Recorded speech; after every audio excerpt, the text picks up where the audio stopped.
When the manga author ruins the anime. The manga was better. If you've ever talked to someone about anime, that phrase has probably come up. Of course, none of you people talk to anyone in your daily lives. That's why you're I talk to spirits. Here seeking out some sort of parasocial relationship with a stranger online. Don't worry, I promise not to take advantage of your loneliness. I mean, this video isn't even sponsored. Please take advantage of my loneliness.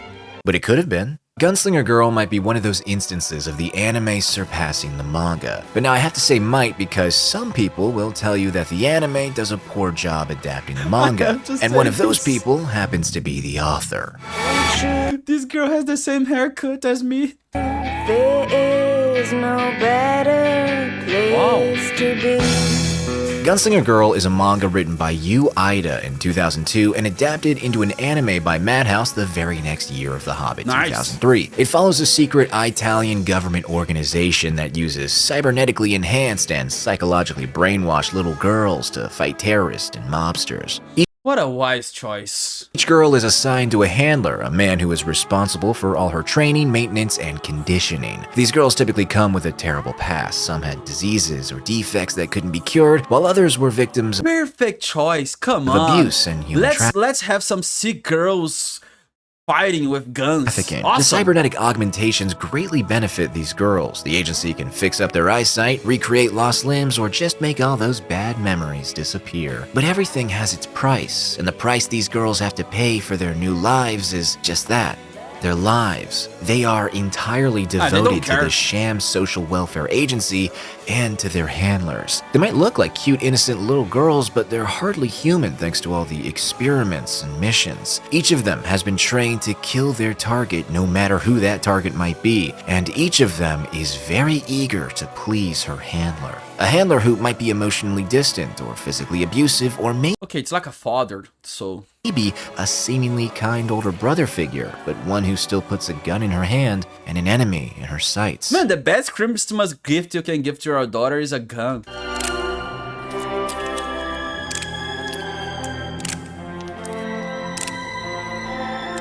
Gunslinger Girl is not a happy anime. Wait, not a happy anime? I thought this was very happy. There are certainly happy moments here and there, but it's always accompanied by a quiet realization that these girls live a terrible life. I mean, they're Italian for Christ's sake, but also their lives are solitary, poor, nasty, brutish, and short. They're put on the front lines in delicate operations. Every day could be their last, and even if they survive the mission, they might— but this is a very smart idea because they're small, so it's harder to shoot them. Still be subjected to more surgeries and conditioning, which take a toll on their lifespans. The only solace these girls can find is in each other to some degree, and with their handlers. Now, I wouldn't go so far— Oh my god, what a weird guy. far as to label the relationship between a handler and his gunslinger as Leon the Professional-esque, but it's not uncommon for these girls to develop a one-sided affection.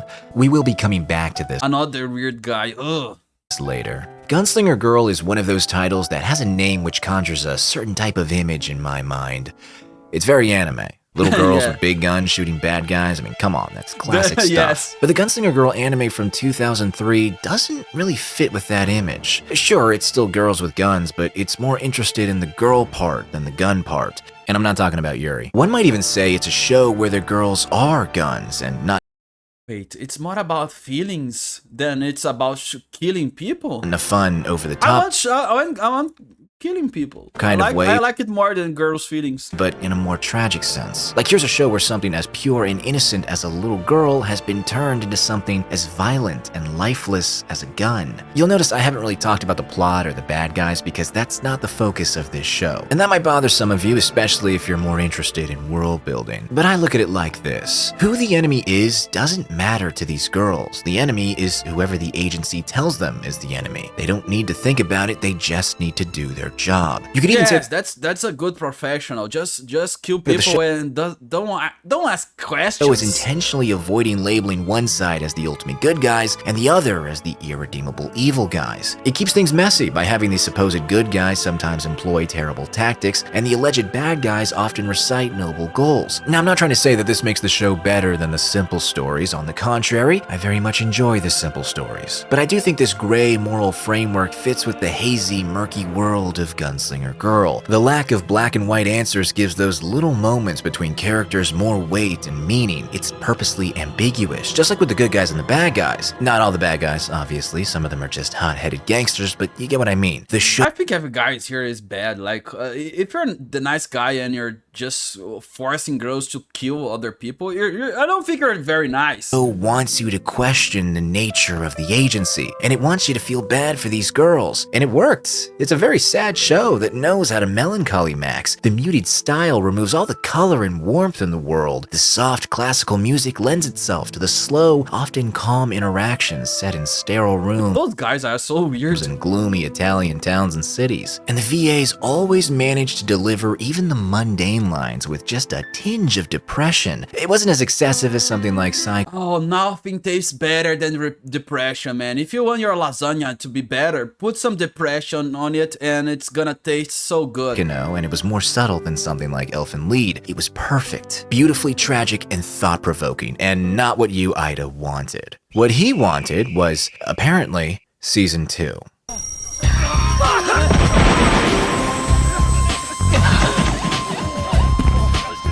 We'll get into why Ida didn't like Season 1 in a minute, but to Man, it's weird. And Really? Animation frames. Oh, understand his reasoning, we're gonna have to look at Season 2 first. You'll notice there's a 5-year gap in between these seasons. That's usually a sign that something was going on behind the scenes. And what was going on behind the scenes was I know. The manga author was threatening people with guns, and his own daughters were threatening the studio. He puts his daughters with weapons. no change. Madhouse was out and Artland was in. Not familiar with them? Well, they're a studio that went bankrupt in 2017. But before that, they made Mushishi, the old Legend of the Galactic Heroes anime, Awesome. and yeah, that's really about it, to be honest. Along with a change in studio was a noticeable change in style. The eyes got bigger, the colors got brighter, and the animation got worse. Oh shit. It's not just the visuals that changed either, the characters changed too. It's so And clean and beautiful. I hate that. I hate beautiful things. I love ugly things. I don't like the change. don't mean that they swapped out the old cast for a new team, although it kind of feels like it. Take Riko, for instance. In Season 1, she's pretty shy and unsure of herself around her handler because he expects perfection and treats her like a tool instead of a girl. And unlike his brother, who tends to coddle and dote on his state-issued little sister, his methods of correction can often be extreme. But even though she's not the best He was right. Like if she's not like doing the job right, you need to. at doing her job and something. often doesn't want to do her job, she will always do her job. And then she comes back to her room at the agency and wakes up with tears in her eyes as she repeats the lie that she's so very happy that her body is still hers and that she gets to work at the agency. That's how she Oh my god! What? is in There's no brainwash better than this. Season 1. But in Season 2, she gleefully smiles while torturing people. You can more or less do this analysis for every member of the cast. The characterization feels completely off for just about all of them. And the little characterization that's carried over from the first season isn't handled very well either. There's no ambiguity to their actions. There's way less to think about in general. But now how can that be when the author himself was heavily involved in this version of the show, whereas all he did in the last one was sign off on the thing? Well, I think the answer is that Ida didn't get his own story. I recognize that's a very presumptuous Okay, I thing to understand. He enjoys the cute girls doing cute things. say, but But man, you put guns in their hands, you know? not saying Like, I want cute girls doing cute things, and the cute things are headshots. that the guy was a total hack. I'm saying that he had a good idea, but he needed someone else to show him just how good that idea actually was.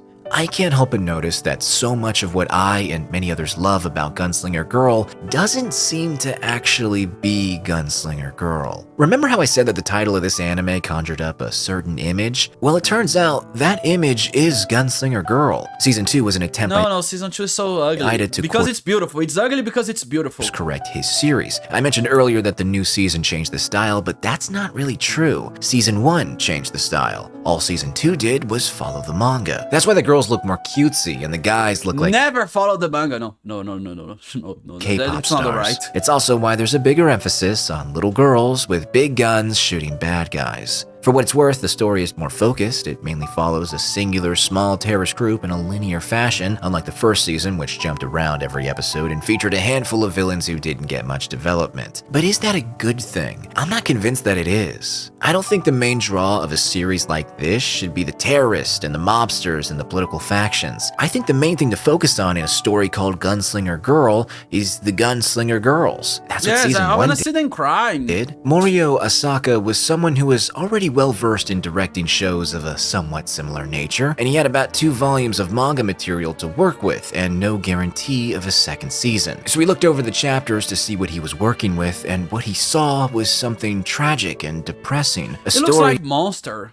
about girls being used and abused. A story where they would say some terrible things and think nothing of it. Where they did terrible things and were often praised for it. The world was upside down. Men with military backgrounds hid behind little girls who were helpless to stop their identities from fading away with every person they killed and every mission they completed. They had next to nothing, but even then they could somehow find... Yes, I have to say this. The season 1 seems so dramatic, so it feels like I want to feel this emotion. I want to feel how it's... I want to experience the feeling of a girl killing people. I want to see how it feels, so I can feel this feeling. The season 2 is like, I don't want to drink coffee moments, but you never really knew if they were truly happy, if those feelings were real, or just a side effect of their conditioning or their own delusions. You weren't given definite answers, you had to come up with your own conclusions by piecing together the reactions with some allusions to ancient myths and famous songs. This stuff is in the manga, but it feels either unpronounced or far too explicit. It lacks all the little touches that go a long way in making the characters feel personal and the world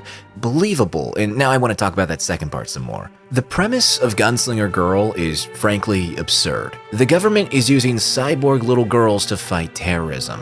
That is a silly statement, and it makes No, that's a very smart idea. it very difficult to take the subject matter seriously. And yet, I did take this show seriously. The somber tone, the mellow dialogue, the attention to detail in the environments and the action sequences, all of those things together made me forget how dumb the premise is. I mean, the show's not perfect, I still find myself... If you think Evangelion is the same thing, like let's put 14-year-old kids to fight monsters and save the destiny of humanity, and it's one of the best anime of all time. So yeah, weird premises usually make great anime. Why the agency only uses little girls and not little boys, or how the technology they have at their disposal is so high-tech, but the only thing they seem to use it on is modifying children. But the idea behind Gunslinger Girl was always going to be unrealistic, so I gotta give props to Madhouse for making it feel as realistic as it could be. But that sense of realism isn't present in Season 2. The tone is all over the place. It can go from a happy excursion to a toy shop to a brutal backstory just like that. The dialogue, which used to sound very reserved, now just sounds like... I think the problem also is the design. The design is so clean and bright. standard stuff delivered no with darkness. subpar performances. Where's the darkness?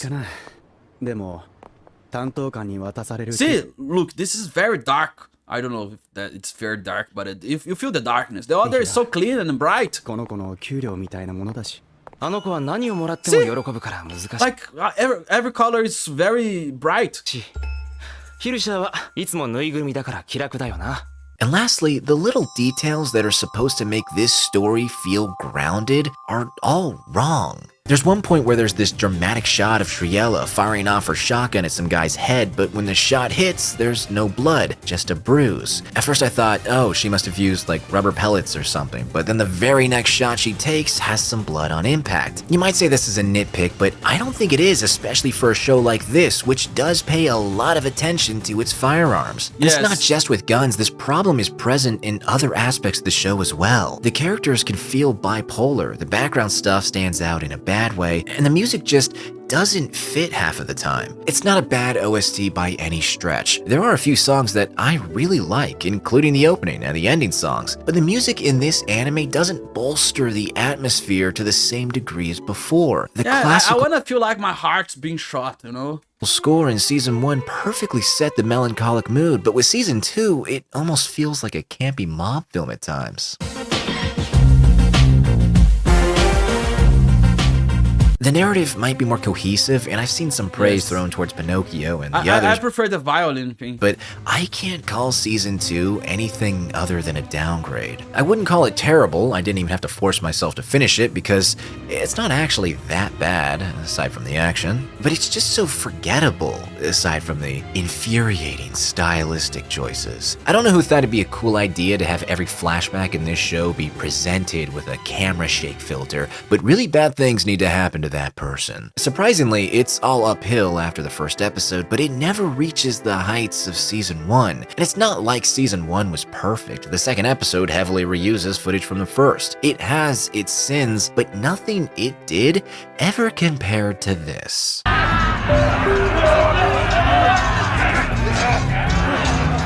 All in all, it's Oh, ugh, this is nasty. fine in the moment, I guess, but just forgettable. Or maybe I'm the one who's trying to forget. I don't know, I wouldn't say it's a meaningless waste of time because it clearly has something it wants to say, but it's mumbling the message. I guess you could call that subtle psychological introspection, but if it's so subtle that you can't even see it on the screen, then maybe things need to be changed. That's what season 1 did. It changed things. So much so that season 2 isn't really season 2. All of the important events from season 1 are recapped over the course of the season, so you Wait, so you have the same the same story again? wouldn't even need to watch the old show to understand this one. Plus, season 1 took a lot of liberties with the source material. We see some things that never happened in the manga, and certain characters do other things that other characters were supposed to have done, and it's heavily implied that one of the characters dies in the finale, which again, did not happen in the manga. Madhouse was not Okay, it's like one of the most incredible anime of all time to me.